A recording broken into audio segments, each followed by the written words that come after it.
Garfield.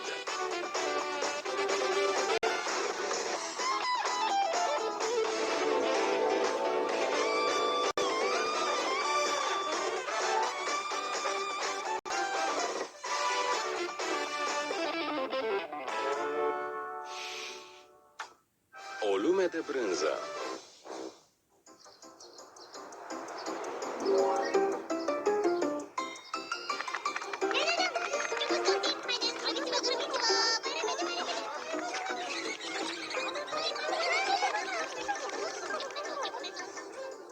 Vine John, ascundeți-vă, prieteni!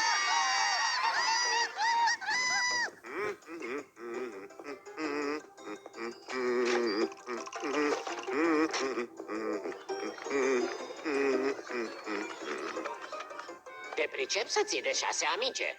Locuim într-o casă grozavă. Atâta timp cât individul ăsta, Arbuckle, nu ne remarcă prezența, n-aș vrea să fiu în alt loc. Ia să vedem, la ce să ne uităm? La un documentar de 23 de ore despre cât de lungi pot fi unele documentare? La redifuzarea unei emisiuni în reluare, la care nu ne-am uitat la vremea aceea? Sau la un film de călătorii despre o nouă atracție turistică dedicată brânzei? Brânză? Dă pe canalul 9, Garfield.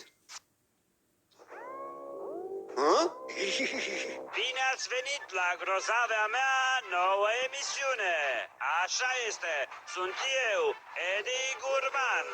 Azi vom vizita cel mai mare și mai nou parc de distracții din lume, Tărâmul Brânzei lui Eddie Gourmand. L-am construit pentru că toată lumea adoră brânza. Aparatele de aici sunt, ați ghicit, din brânză. Clădirile sunt din brânză, ferestrele clădirilor sunt din brânză. Chiar și pizza cu brânză conține, ați ghicit, brânză. Asta da, nu, tate. Avem burger cu brânză, sandvișuri cu brânză, brânză daneză, biscuiți cu brânză, brânză fără biscuiți. Plănuiți-vă o vacanță cu brânză și veniți pe Tărâmul Brânzei la Eddie Gourmand. Suntem pe Tărâmul Brânzei la Eddie Gourmand. Accesul șoarecilor e interzis. Cerule, am o ciudată poftă de brânză. Garfield, vechi prieten, trebuie să ne duci acolo. Pe Tărâmul Brânzei?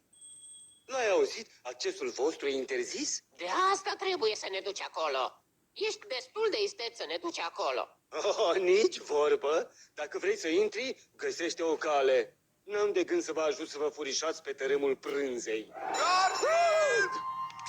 Garfield, tocmai m-am dus în bucătărie să-mi iau o felie de brânză. Și ce-i rău în asta? Și avea un atașament. Ne putem duce pe Tărâmul Brânzei? Întreaga casă e iar plină de șoareci. E treaba ta să scapi de ei. Ăsta e momentul în care John mă amenință să-mi retragă privilegiile lazanie. Ne putem duce pe Tărâmul Brânzei? Dacă nu scapi imediat de ei, s-a zis cu lasagna pentru restul deceniului. O amenințare constantă, ieftină, ceea ce nu înseamnă că nu e mereu eficient. Ne putem duce pe Tărâmul Brânzei? Vrei să plecăm, Garfield? Du-ne pe Tărâmul Brânzei. O să vă scot definitiv din casă dacă voi face așa ceva. Arată-ți colții. Ăsta de unde mi-a ieșit? Nu. Ne putem duce pe Tărâmul Brânzei? Bine, să mergem. Ne duce pe Tărâmul Brânzei? Ne duce pe Tărâmul Brânzei? Ne duce pe Tărâmul Brânzei? Ascultă-mă cu atenție, motanule. Te-am angajat ca să-ți șoarecii departe de Tărâmul Brânzei. Dacă vei lăsa un singur șoarece, șobolan sau orice rozătoare blănoasă să intre aici, vei fi concediat. Nici o problemă, domnule Gourmand, mă ocup de asta. Nu o să vedeți niciun șoarece aici. Sper că nu. Am o slujbă grozavă aici și nu vreau să o pierd. Am prea multe probleme, afacerile merg îngrozitor. Credeam că lumea e amatoare de brânză, nu înțeleg ce se petrece.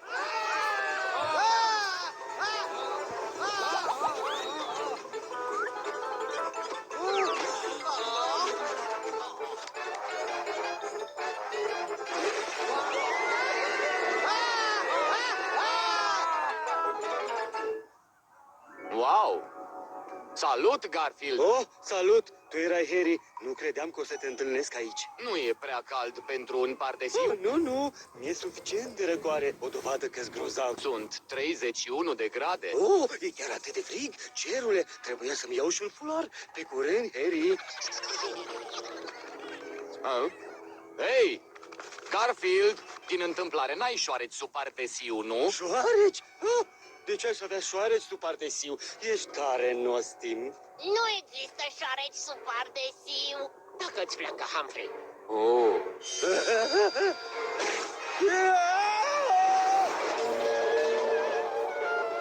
Am ajuns? Suntem pe tărâmul brânzei? Întocmai. Ai promis că o să ne duci acolo. Așa voi face. Mai am încă o idee. Buongiorno! Am venit să livrez fenomenala pizza cu brânza a lui Vito, ca să sporesc gloria de brânză a ținutului de brânză. Intră! Grație, micuțul meu gatto! Îmi pare rău. Eu, adică Vito, a uitat să lase pizzele astea aici. Știi drumul, amice? Oh, nu! Dă-mi voie să mă uit la pizzele astea. Ce topping grozav! N-ați comandat o pizza cu șoricei? Scuzate, senior.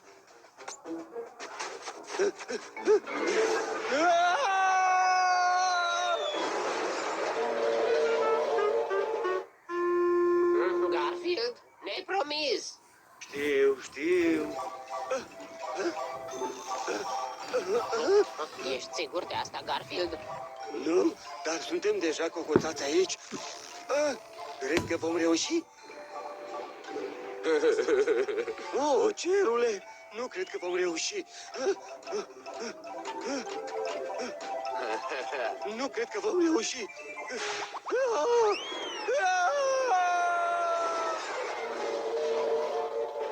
Am avut dreptate, n-am reușit. Garfield, ne-ai promis. Citrena, dacă vreau să-mi țin promisiunile, va trebui să nu mai fac altele.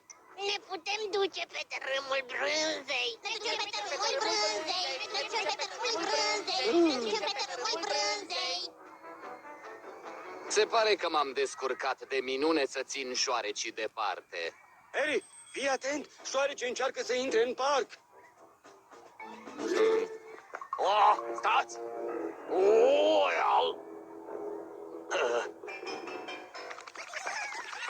Nu-ți face griji, îi fugăresc eu de aici.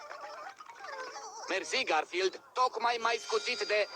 Chiar ne ducem pe tărâmul brânzei. Ui! Hei, întoarce-te aici!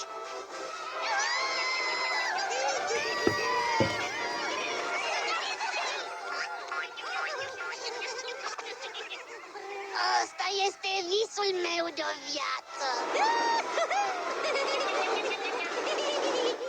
Mulțumesc, Garfield. E cel mai frumos lucru pe care l-am văzut în viața mea. Haideți, prieteni, să-l mâncăm. Ce da? Oh, nu! Se apropie mortarul! Garfield, îți arăt eu ție! Achiță-i-lă, o să-mi arate el mie. Vreau să gust clădirea aia. Pare a fi brânză camembert. Mai târziu. Te-ai descurcat bine, Garfield? L-am pierdut. Da, dar... Ce-i cu mirosul ăsta îngrozitor? Păi, pereții miros așa. Locul ăsta e făcut din Limburger. Oh, nu! Vreau să ies! Oh! Din cauza ta o să-mi pierd slujba, Garfield! Trebuie să o șterg de aici!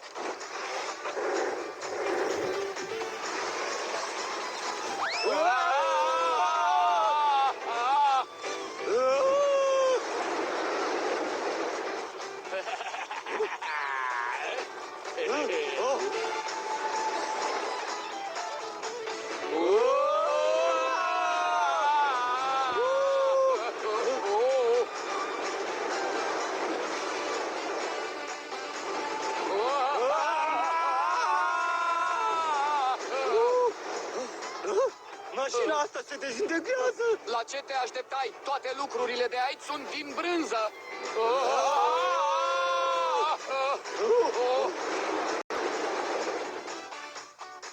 Ah, e inutil. Tărâmul brânzei e un eșec. Ce se poate întâmpla mai rău?